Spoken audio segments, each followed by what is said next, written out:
sheekh dumarka caqligoodu ma naaqis baa ay diintooda ra'yigaaga say dumarku caqligoodu naaqis u yihiin iyadoo ummul khadiija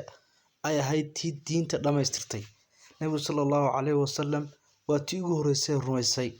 waxay ahayd tii diinta kor u qaaday ee maalkeeda ku bixisay waxay ku bariyeelayaan xadiiskaas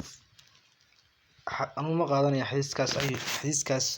cidii tiri nabiguna sallallahu alayhi wasallam saasoo kala dhaho kama surtoogo hadduu ilaahay subxaanahu wa tacaala markuu ka hadlayo booska ay diinta haweenka ka joogto haweenaydu inay mas'uul ka tahay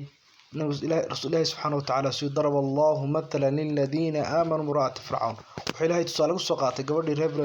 fircawn gabadhiisii ilaahay subxaanahu wa tacaala mu'miniinta ay tusaale tahay daraba allahu mathalan liladiina kafaruu imra'ata nuuxin wa imra'ata luut فخانتهما فكانت تحت عبدين من عبادنا الصالحين وضرب الله مثلا للذين آمنوا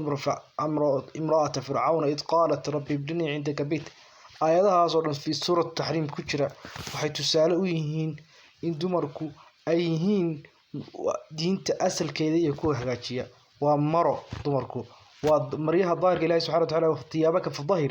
وحوي نفتها الدور مرأة كل بس ترجع إلى مرأة هوين ذي ونقاصها مرض markuu haweeney garooba guursado waxay ka dhigaysaa mid daahir ilaahay subxaanahu wa tacaala watiyaabaka fa daahir markuu leeyahay aayaddaas markii soo degtay may soo deginba aayadaha dahaarada ka hadlaya yacni waxaa loola jeedaa xaas samayso waxaasku muhiimadda loola jeedo waa xaaska ayaa waxay kaa dhigaysaa daahir waad hagaajinaysaa ay ku dejinaysaa caqligaaga ayay hagaajinaysaa daatada waxay hagaajinaysaa dhulka oo dhan gurigaaga hagaajinaysaa markaad baxday shaqo u baxdid waxay hagaajinaysaa gurigaaga haweeneyda mustaqiimka sidaasoo kale yani haweenku waxa weeye ninka qaniga nin kasto weyn haweeney baa ka dambaysa ninkaas kasto faqiirana waxaa cishaysa haweeney fiican